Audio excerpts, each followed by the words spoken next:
বিলাপগাথা গ্রন্থ থেকে পাঠ 4 ও 5 অধ্যায়। সে কি আজ সোনা কিনা তার ঔজ্জ্বল্য হারিয়েছে, আজ বিশুদ্ধ সোনা কিনা বিমিশ্র হয়েছে, ওইসব পূর্ণ রত্ন কিনা যত রাস্তার মুখে মুখে ছড়িয়ে পড়ে আছে। সে কি সিয়নের এই সন্তানেরা যাদের মূল্যই এতই, যারা একদিন সেরা সোনার সমতুল্য ছিল, সেই তারা কিনা পোড়ামাটির পাত্রের মতোই, কুমোরের হাতের তৈরি বস্তুর মতোই গণ্য এখন। শিয়াল মাও তো স্তন দিয়ে থাকে, নিজের বাচ্চাদের দুধ দিয়ে থাকে, কিন্তু কন্যার সমতুল্য আমার এই জাতি তো এখন মরুভূমির উট পাখির মতো নিষ্ঠুর। তেষ্টায় দুধের শিশু জীব এখন তার মুখের তালুতে উঠেই যাচ্ছে। শিশুরা রুটি খেতে চাইছে, কিন্তু কই, তাদের মুখে কিছুই তুলে দিচ্ছেন না কেউ। যারা একসময় উপাদেয় কত কিছু খেত, আজ তারা নিঃস্ব হয়ে পথে বসে আছে। দামি দামি পোশাক পরিয়ে মানুষ করা হয়েছে যাদের, তারা আজ আস্তাকুর আকরে পড়ে আছে। কন্যার সমতুল্য আমার এই জাতির অপরাধ সদমের সেই পাপের চেয়েও গুরুতর। সেদিন সদম তো এক মুহূর্তে অবলুপ্ত হয়েছিল, কোনো মানুষের হাতের আঘাত তার উপর পড়েনি তখন। সিয়নের সেই ব্রতচারী মানুষের দল অন্তরে তুষারের চেয়েও অম্লান ছিল, দুধের চেয়েও শুভ্র ছিল, প্রবালের চেয়েও গোলাপি ছিল তাদের গায়ের রং, নীলকান্ত মণ্ডলীর মতো রূপ ছিল তাদের।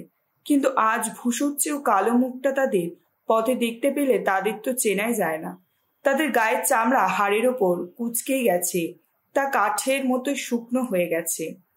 তলোয়ারের কোপে যারা নিহত হয়েছে, তাদের ভাগ্য দুর্ভিক্ষে নিহত যত মানুষের চেয়েও তো ভালোই। ক্ষেতের ফসল না পেয়ে ক্ষুধায় জর্জরিত হয়ে এদের প্রাণশক্তি ক্রমে তো ফুরিয়েই যায়। কোমল প্রাণ নারীরা কিনা নিজেদের সন্তানদের মাংস নিজেরাই রেঁধেছে, এরাই তো হয়েছে মায়ের মুখের আহার। কন্যার সমতুল্য আমার এই জাতির বিপর্যয়ের দিনে ভগবান তার সমস্ত ক্রোধ জ্বলতে দিয়েছেন, তার রসানল চারিদিকে ছড়িয়ে দিয়েছে। সিয়নে এমনই আগুন ধরিয়েছেন তিনি, যা নগরের ভিত্তিগুলোকে গ্রাস করে ফেলেছে। কোন শত্রু বা বিরোধীর দল যে জেরুসালেমের দ্বারে দ্বারে এসে প্রবেশ করতে পারে, সে কথা পৃথিবীর রাজারা কিংবা জগতের যত অধিবাসী কেউই ভাবেনি কখনো। এ তো আর প্রবক্তাদের পাপেরই ফল, তার যাজকদের যত অপরাধেরই ফল। তারা তো ধার্মিকদের রক্ত ঝরিয়েছে এই শহরের বুকে, এখন তারা পথে পথে ঘুরে মরছে যত অন্ধ মানুষেরই মতো। রক্তে কলঙ্কিত তারা, তাদের পোশাক তো স্পর্শ করা চলেই না এখন। লোকেরা তাদের লক্ষ্য করে চেঁচিয়ে বলছে, তফাৎ যাও, তোমরা তো অসুচি, তফাৎ যাও, তফাৎ যাও, কোনো কিছু ছুঁয়ো না। তখন দূরে সরে গিয়ে ঘুরেই মরে তারা। অন্য জাতির লোকেরা তো বলে ওঠে, এখানে ওদের আর থাকা চলবে না। ভগবান নিজেই তাদের চারদিকে ছড়িয়ে দিয়েছে, এখন তাদের দিকে তিনি আর ফিরেও তাকান না। কেউই যাজকদের এখন সম্মান করে না, প্রবীণদের মান্য করে না। এদিকে বৃথায় সাহায্যের পথ চেয়েছে আমাদের দৃষ্টি হয়ে আসছে ক্ষীণ। আমরা তো সেই জাতির আশার পথ লক্ষ্য করে এসেছি, যে জাতি আমাদের রক্ষা করতে অক্ষম। শত্রুরা আমাদের সব চলাফেরার দিকে নজর রেখেছে এখন। কোনো খোলা জায়গায় যাওয়া আর সম্ভব নয়। আমাদের শেষ তো এই এলো বলে আমাদের দিনগুলো সাঙ্গই হলো। হ্যাঁ, আমাদের শেষ এবার এসেই তো গেছে। আমাদের পিছু পিছু তাড়া করছে যারা, আকাশের ঈগলদের চেয়েও ক্ষিপ্র গতি তারা। তারা তো পাহাড়ে পাহাড়ে শিকার করে বেড়াচ্ছে, আমাদের মরুভূমিতে আমাদের জন্যে অত পেতে বসে আছে তারা। যিনি ভগবানের অভিষিক্ত জন, যিনি আমাদের প্রাণবায়ু, যেন তাদের চোরা ফাঁদেই ধরা পড়েছেন তিনি। আমরা তো ভেবেইছিলাম তার আশ্রয় ছায়া পেয়ে বিজাতিদের মাঝখানেও বাঁচতে পারবো আমরা। ওহে এদোমের কন্যা, উস দেশে আওয়াজ যার, আজ আনন্দিত হও, উল্লসিত হও। একদিন এই পানপাত্রটি কিন্তু তোমার হাতেও তুলে দেয়া হবে, তখন মাতাল হবে, নিজেকে নগ্নই করবে তুমি। ওগো সিয়নের কন্যা, তোমার অপরাধের সব পাওনা তুমি তো পেয়েছ, ভগবান তোমাকে আর নির্বাসিত করে রাখবেন না। কিন্তু ওহে এদোমের কন্যা, এবার তোমারই অপরাধের পাওনা মেটাবেন তিনি, এবার তোমারই পাপ তিনি প্রকাশ করে দেবেন। আমাদের এই যা ঘটেছে ওগো ভগবান, তা মনে রেখো তুমি। ওগো একবার চেয়ে দেখো, লক্ষ্য করে দেখো, আমরা কতই লাঞ্ছিত। আমাদের এই আপন দেশ যত বিদেশিদেরই হাতে, আমাদের ঘরবাড়ি অন্য যত লোকেরই হাতে তুলে দেওয়া হয়েছে এখন। আজ আমরা তো অনাথ, পিতৃহীন। আমাদের মেয়েদের বিধবারই দশা। আমাদের খাবার জলেরও জন্য মূল্য দিতে হচ্ছে, জ্বালানি কাঠ তো কিনতেই হচ্ছে। ঘাড়ে বোঝা চাপিয়ে দিয়ে আমাদের তো তাড়িয়ে বেড়ানো হচ্ছে। আমরা পরিশ্রান্ত, আমাদের একটু বিশ্রাম দেওয়া হচ্ছে না। পেট ভরার মতো অন্যের আশায় হাত বাড়িয়েই আছি, মিশরের দিকে, আশিরিয়ার দিকে।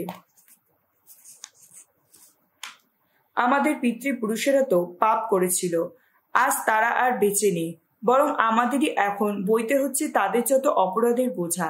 একদল দাস কিনা আমাদের দেশটাকে শাসন করছে, তাদের কবল থেকে আমাদের উদ্ধার করার মতো এখন কেউই তো নেই। মরুভূমিতে তলোয়ারের মুখোমুখি দাঁড়িয়ে আমার প্রাণের ঝুঁকি নিয়ে খাবার জোগাড় করে আনি ক্ষুধার তারসে। আমাদের গায়ের চামড়া জোরে উত্তপ্ত যেন তন্দুরেরই মতো। সিয়নে যত নারীকে, জুদা নগরে নগরে যত কুমারী কন্যাকে ওরা তো ধর্ষণ করছে। কয়েকজন নেতাকে তারা তো নিজেদের হাতেই ফাঁসি দিয়েছে। প্রবীণদের প্রতি কোনো শ্রদ্ধাই দেখায় না তারা। তরুণদের টানতে হচ্ছে ভারী পাথরের জাতা। বালকেরা কাঠের বোঝার ভারে বারবার হোঁচট খেয়ে পড়ে যাচ্ছে। প্রবীণেরা নগরদ্বারে সভাস্থানে আর যায় না। তরুণেরা গান বাজনা আর তো করে না। আমাদের মন থেকে আনন্দ মুছেই গেছে আজ। আমাদের যত নাচ পাল্টে গেছে শোকের অনুষ্ঠান। আমাদের মাথা থেকে খসে গেছে মুকুট। হায় রে আমরা যে পাপই করছি, তাই তো আমাদের মনটা অমন ব্যথায় পীড়িত, তাই তো আমাদের চোখে নেমেছে অন্ধকার। সিয়ন পর্বত এখন রিক্ত মরু যেন, যেখানে চলে যত শেয়ালের ঘোরাফেরা। আর তুমি ওগো ভগবান, রাজাসনে চিরসমাহীন তুমি, আমাদের সিংহাসনে স্থাপিত থেকে যুগের যুগান্তরে কি করেই বা আমাদের ভুলেই থাকছো তুমি? এতদিন ধরে কি করেই বা আমাদের পরিত্যাগ করে আছো? ওগো ভগবান, এবার বরং নিজের কাছে আমাদের ফিরিয়ে আনো তুমি, তবেই তো আমরা ফিরে আসতে পারবো। আমাদের দিনগুলো নতুন করে তোলো, সেই আগেকার মতোই করে তোলো। নাকি তুমি আমাদের একেবারেই বর্জন করেছো? আমাদের প্রতি তোমার আক্রোশ মাত্রা ছাড়িয়ে গেছে।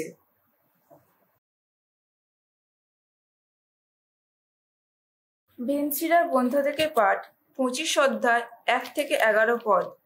এই তিনটি দেখে প্রাণে আমি আনন্দই পাই। কি প্রভুর, কি মানুষের দৃষ্টিতে তা প্রীতিকর হয়। ভাইয়ে ভাইয়ে মনের মিল, পড়শিতে পড়শিতে ভাব ভালোবাসা, স্বামী স্ত্রীর সুখে ঘর করা। দাম্ভিক দারিদ্র মানুষ, মিথ্যাবাদী ধনী, আর ব্যভিচারী বুদ্ধিহীন বৃদ্ধ মানুষ, এই 3 ধরনের লোক আমার প্রাণে ঘৃণায় জাগায়। তাদের জীবনযাপন দেখে আমি নিদারুণ বিরক্তই হই। যৌবনে যদি না হয় কিছু সঞ্চয় করে থাকো, বৃদ্ধ বয়সে কেমন করেই বা কিছু পেতে পারবে তুমি? শুভ্র কেশের সঙ্গে সুবিচার কত না মানায়, প্রবীণদের মুখে সুমঞ্চনা কতই না মানায়, বৃদ্ধদের প্রজ্ঞাবান হওয়া কত না মানায়। বিশিষ্ট মানুষ যারা, তাদের চিন্তাশীল হওয়া, সুমঞ্চনা দান করা কতই না মানায়।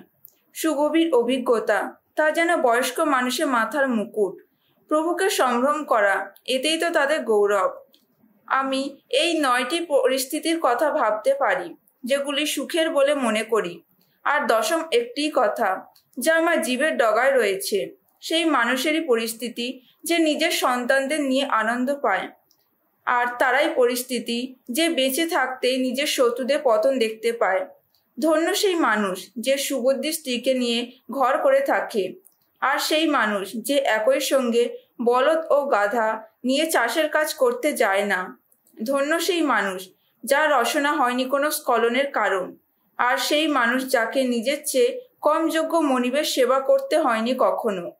ধন্য সেই মানুষ অন্তরে যে পেয়েছে বুদ্ধি বিচার, আর সেই মানুষ যে আগ্রহী শ্রোতাদেরই সামনে কথা বলার পেয়েছে সুযোগ। সেই মানুষ কতই না মহান যে প্রাজ্ঞ লাভ করেছে, কিন্তু যে মানুষ প্রভুকে সম্ভ্রম করে তার চেয়ে মহান কেউই নয়। প্রভুর প্রতি সম্ভ্রম সে তো সব কিছুর ওপরে। সেই সম্ভ্রম যার আছে তার সঙ্গে কারি বা তুলনা করা যায়?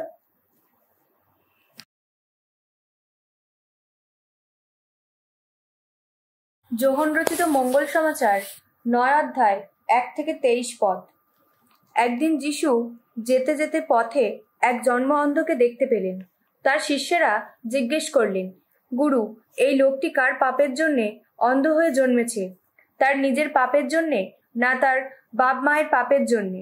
যিশু উত্তর দিলেন, না, পাপ সে নিজেও করেনি, তার বাপ মাও করেনি, বরং এমনটি ঘটেছে যাতে এই লোকটিকে কেন্দ্র করে পরমেশ্বরের কর্মশক্তি প্রকাশ পায়। দিনের আলো যতক্ষণ থাকে ততক্ষণ আমাদের করে যেতে হবে তারই কাজ, যিনি আমাকে পাঠিয়েছেন। কেননা রাত এগিয়ে আসছে, তখন তো কেউই কাজ করতে পারবে না।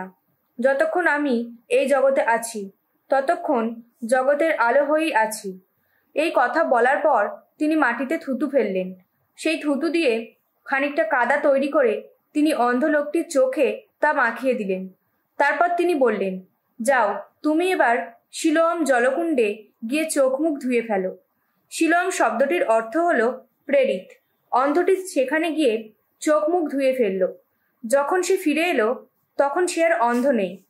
তখন প্রতিবেশীরা আর যারা আগে বরাবরই তাকে ভিক্ষা করতে দেখেছিল তারা সবাই বলে উঠল, এই কি সেই লোকটা নয়, বসে বসে যে ভিক্ষা করত?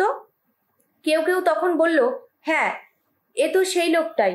আবার কেউ কেউ বলল, না, কখনো না, তবে ওকে দেখতে ঠিক তারই মতো। তখন লোকটি নিজেই বলে উঠল, হ্যাঁ, আমিই সেই। তাই তারা জিজ্ঞেস করল, তাহলে তোমার চোখ দুটো খুলে গেল কি করে?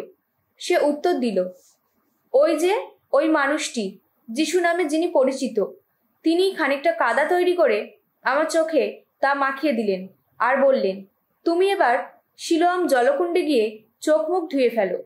তাই আমি সেখানে গেলাম, আর ধোয়া মাত্রই আমি চোখে দেখতে পেলাম। তারা জিজ্ঞেস করলো, এখন সেই লোকটি কোথায়? সে উত্তর দিল, তা তো আমি জানি না। যে আগে অন্ধ ছিল এবার লোকেরা তাকে নিয়ে গেল ফরিসীদের কাছে। এখন যিশু যেদিন সেই কাদা তৈরি করেছিলেন আর লোকটির চোখ দুটো খুলে দিয়েছিলেন সেদিন ছিল বিশ্রামবার। লোকটিকে ফরিসীরাও সেই একই প্রশ্ন করলেন, সে চোখে দেখতে পেয়েছে কি করে? সে উত্তর দিল, তিনি আমার চোখের ওপর খানিকটা কাদা লাগিয়ে দিয়েছিলেন, তারপর আমি চোখ ধুয়ে ফেলেছিলাম, আর এখন আমি চোখে দেখতে পাচ্ছি। ফরিসীদের মধ্যে কয়েকজন তখন বললেন, ওই লোকটা নিশ্চয়ই পরমেশ্বরের কাছ থেকে আসেনি, কারণ ও যে বিশ্রামবারের নিয়ম মানে না। কিন্তু অন্য কয়েকজন বলতে লাগলেন, যে পাপী, সে কি কখনো এমন অলৌকিক কিছু করতে পারে? এইভাবে তাদের মধ্যে একটা মতভেদ দেখা দিল। তারা তখন সেই লোকটিকে আবার জিজ্ঞেস করলেন, ও যখন তোমারই চোখ খুলে দিয়েছে, ওর সম্বন্ধে তোমার নিজের কি বলার আছে?